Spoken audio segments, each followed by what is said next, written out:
Welcome back, Carrier Aviation fans. This is Houndawg again, bringing you another flight in a historical U.S. Navy carrier aircraft from the past 100 years. Today is June 30th, 1942, and we are flying the venerable Grumman TBF Avenger. We are cleared for a catapult launch from the escort carrier USS Gambier Bay CVE-73. Radio check, 123, 321, radio check.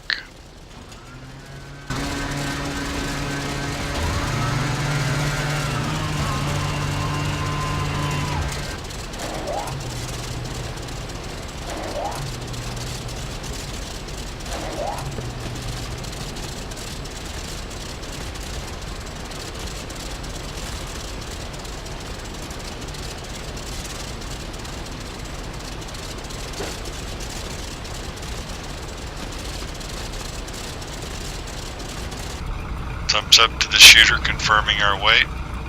Controls are free and clear. Going to military power. Everything looks good. Salute. Head back.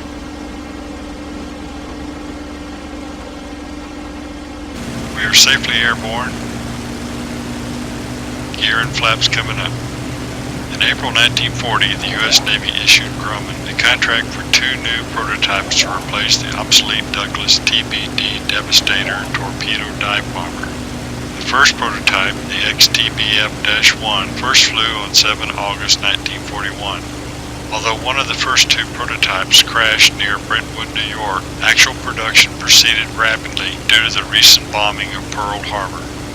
The Grumman TBF Avenger was 41 foot long with a wingspan of 54 feet and a maximum weight of 17,893 pounds, making it the heaviest single-engine aircraft of World War II. The Avenger was the first design to feature a new compound angle wing folding mechanism similar to the F4F-4 Wildcat.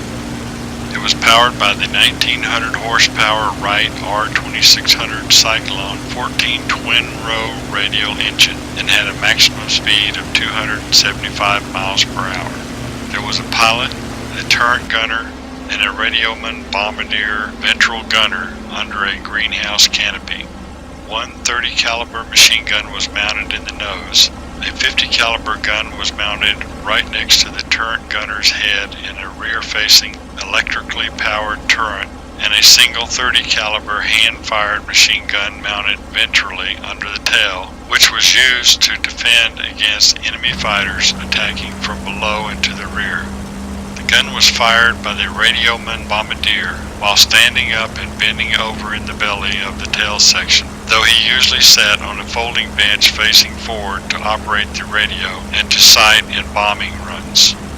Later models of the TBF-TBM dispensed with the nose-mounted gun for one .50 caliber gun in each wing per pilot's request for better forward firepower and increased strafing ability.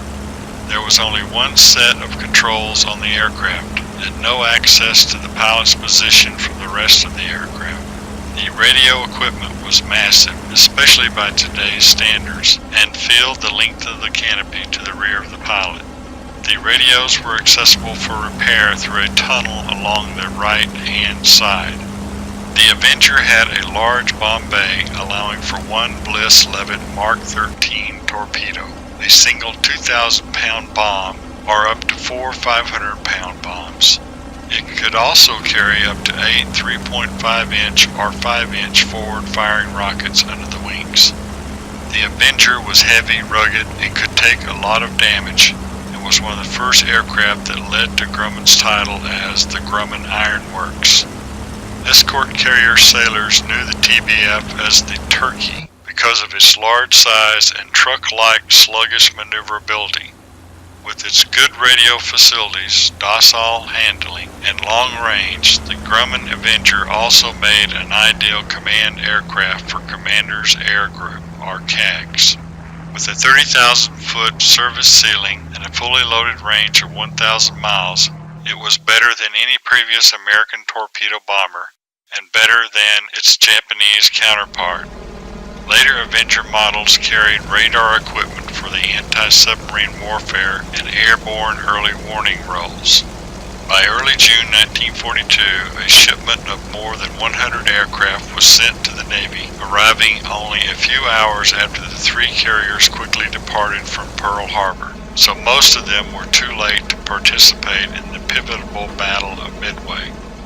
However, the Avengers would see extensive combat throughout the war. The Avenger flew 46,000 sorties and dropped 32,700 tons of bombs. They shot down 98 enemy aircraft while suffering 47 losses. Of the 729 total Avenger losses, 422 came from anti-aircraft fire, simply due to their tough and dangerous low-level mission of dropping bombs, launching rockets, depth charges, and torpedoes. By 1943, Grumman began to slowly phase out production of the Avenger to produce F-6F Hellcat fighters, and the Eastern Aircraft Division of General Motors took over production of the TBM-3 with a more powerful power plant and wing hardpoints for drop tanks and rockets. Dash 3s ultimately numbered 4,600 of the 9,837 Avengers produced. The future 41st American President, George H.W. Bush, was flying a TBM Avenger on September 2, 1944, when it was shot down over the Pacific island of Chichijima. He managed to still release his payload and hit the target before bailing out over water. He was rescued by the submarine USS Finback and received the Distinguished Flying Cross. Another famous Avenger aviator was Paul Newman, who flew as a rear gunner after being physically disqualified from pilot training due to color blindness. Most people are also familiar with the story of the post-war disappearance on December 5, 1945, of a flight of 5 American Avengers in the Bermuda Triangle, known as the Lost Flight 19. The TBM Avenger also played an interesting role in the wartime research into counter-illumination camouflage. The torpedo bombers were fitted with a set of forward-pointing lights called Yehudi lights that automatically adjusted to match the brightness of the sky. The frontal profile of the aircraft blended with the same brightness of the sky, rather than as a dark shape. The technology was never adopted, although actual tests confirmed that the Avengers could advance to within 3,000 yards before being seen.